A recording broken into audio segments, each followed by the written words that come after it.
અકોટા દાંડિયા બજાર 4 રસ્તા નજીક ખાટુશ્યામ બાબાની પ્રતિમાની સ્થાપના કરવાનું આયોજન કરવામાં આવ્યું અને જે અંતર્ગત પ્રાણ પ્રતિષ્ઠા મહોત્સવ અહીં કરવામાં આવ્યો। શાસ્ત્રોક્ત વિધિ પ્રમાણે પૂજા કરી અને ખાટુશ્યામ બાબાની પ્રતિમાની સ્થાપના કરવામાં આવી છે। વડોદરા શહેરના લોકોમાં પણ ખાટુશ્યામ બાબાની શ્રદ્ધા વધી રહી છે, જેને ધ્યાનમાં રાખતા અકોટા દાંડિયા બજાર 4 રસ્તા સ્થિત શનિ મંદિર દ્વારા ખાટુશ્યામ બાબાની પ્રતિમા મૂકવાનો એક નિર્ણય કરવામાં આવ્યો અને તે જ અંતર્ગત આજે કાર્યક્રમ યોજાયો હતો કે જ્યાં ખાટુશ્યામ બાબાની પ્રતિમાની સ્થાપના કરવામાં આવી। એ પૂર્વે પ્રાણ પ્રતિષ્ઠા મહોત્સવનું આયોજન કરવામાં આવ્યું હતું, જેમાં મોટી સંખ્યામાં ભક્તો ઉપસ્થિત રહ્યા હતા। આજે ખાટુશ્યામ ભગવાનની સ્થાપના શનિ મંદિરે થઈ રહી છે, ત્યારે એની પૂજા અમારા હિતેશ શાસ્ત્રી તરફથી કરવામાં આવી છે। તેમજ આજે વડોદરાવાસીઓને મારી નમ્ર વિનંતી છે, એનો લાભ લેવા વિનંતી।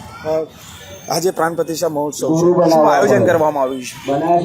પ્રાણ પ્રતિષ્ઠા મહોત્સવમાં નવ વૈદિક મંત્રોથી મહારાજો તરફથી વૈદિક મંત્રથી આ સ્થાપના કરવામાં આવી રહી છે અને બપોરે લગભગ 3 વાગે ભગવાનની સ્થાપના થશે। જે રીતે સ્થાપના છે, લોકોની શ્રદ્ધા વધી રહી છે, તો કેવી રીતે હવે તેનું આયોજન થશે, કેવી રીતે લોકો એના દર્શન કરી શકશે? આ આમનું નામ જ છે હરે કા સહારા।